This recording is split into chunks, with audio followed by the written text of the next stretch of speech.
సభ్యులు వైఎస్ఆర్ కాంగ్రెస్ పార్టీలో విప్పుగా పనిచేసినటువంటి సీనియర్ పొలిటీషియన్ పిన్నెల రామకృష్ణారెడ్డి గారు, ఆయన సోదరుడు వెంకటరామరెడ్డి గారు సుప్రీంకోర్టు ఆదేశాల మేరకు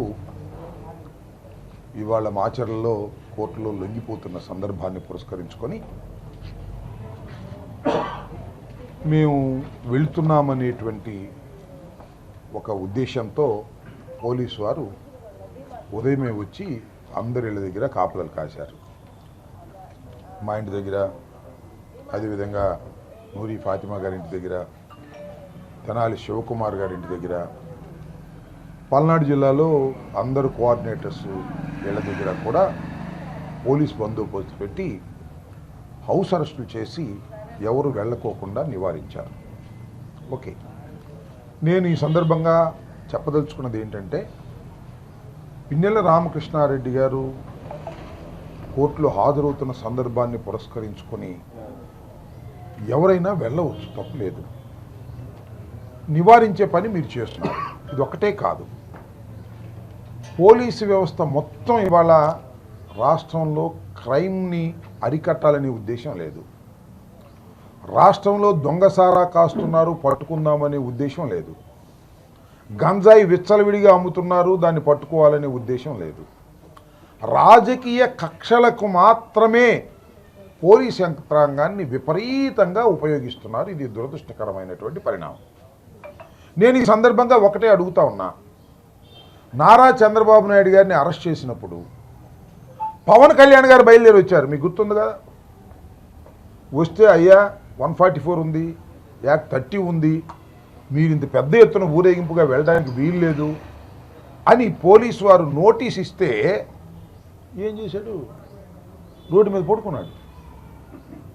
అంటే ఆయన సినిమా యాక్టర్ కాబట్టి రోడ్డు మీద పడుకుంటే 10 మంది వస్తారనుకుని రోడ్డు మీద పడుకుని గందరగోళం చేశాడు.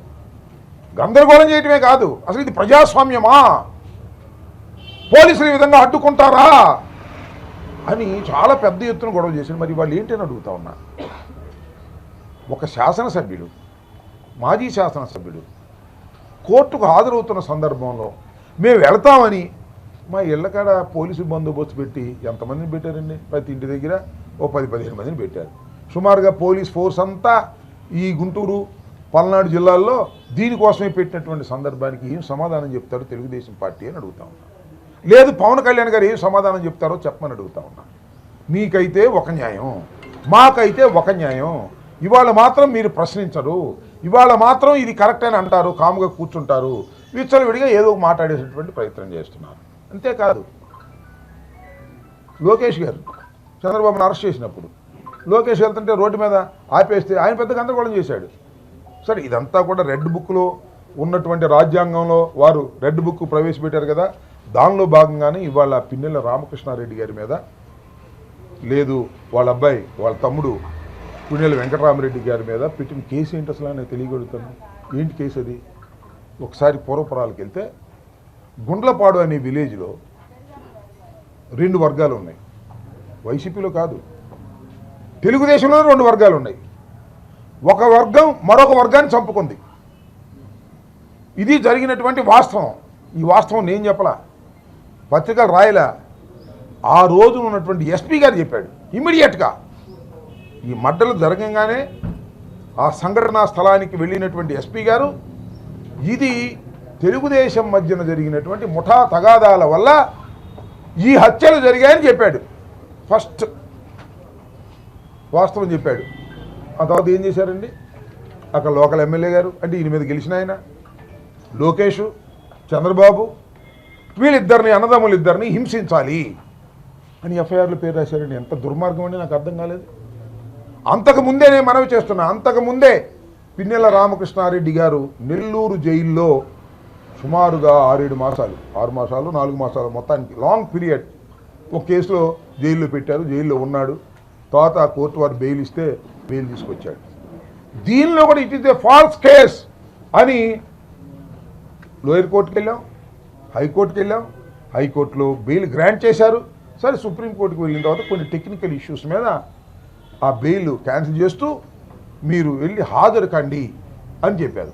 ఒక చట్టబద్ధమైన సమాజం ఇది. సుప్రీంకోర్టు ఆదేశించిన తర్వాత ఎవరైనా వెళ్ళవలసిందే. దానిలోనూ లా అబైడింగ్ సిటిజన్స్ అయినటువంటి మేము తప్పనిసరిగా వెళ్ళి కోర్టులో హాజరు కావాలని నిర్ణయించుకున్నాడు ఆయన. ఆ హాజరు కావాలని నిర్ణయించుకుని కోర్టుకు వెళ్తుంటే ఇంత రాద్ధాంతం చేస్తారండి రాష్ట్రం అంతా. నాకు అర్థం కాలేదు. గుంటూరులో ఉన్న వాళ్ళని హౌస్ అరెస్ట్ చేస్తారు, వెళ్ళే వాళ్ళని ఆపుతారు. ఏంటిది నాకు అర్థం కాల. మీకు ఒక న్యాయం, మాకు ఒక న్యాయం.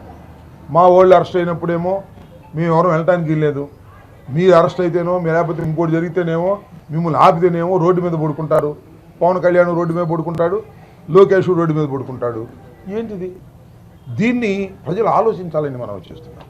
ఈ విధంగా పోలీస్ యంత్రాంగాన్ని మొత్తాన్ని కూడా లా అండ్ ఆర్డర్ మెయింటైన్ చేయడానికి ఉపయోగించుకోకుండా, నేరాలను అదుపు చేయడానికి ఉపయోగించుకోకుండా, కేవలం రాజకీయ కక్షలతోనే పోలీస్ యంత్రాంగాన్ని రాజకీయ కక్షలకు ఉపయోగించుకునేటటువంటి నీచ స్థితికి ఇవాళ ఈ రెడ్ బుక్ వల్ల చంద్రబాబు ప్రభుత్వం, కూటమి ప్రభుత్వం దిగజారిపోయింది. దీన్ని ప్రజలు గమనించాలని ఈ సందర్భంగా మనవి చేస్తున్నాం.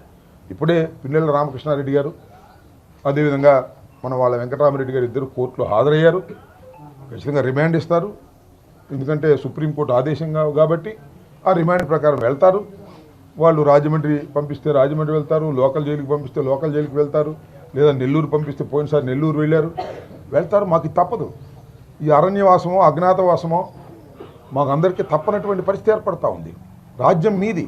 మమ్మల్ని జైలుకి పంపించే కార్యక్రమాలు చేస్తున్నారు, మమ్మల్ని అజ్ఞాతంలోకి పంపించే కార్యక్రమాలు చేస్తున్నారు, అరణ్యానికి పంపించే చేస్తున్నారు.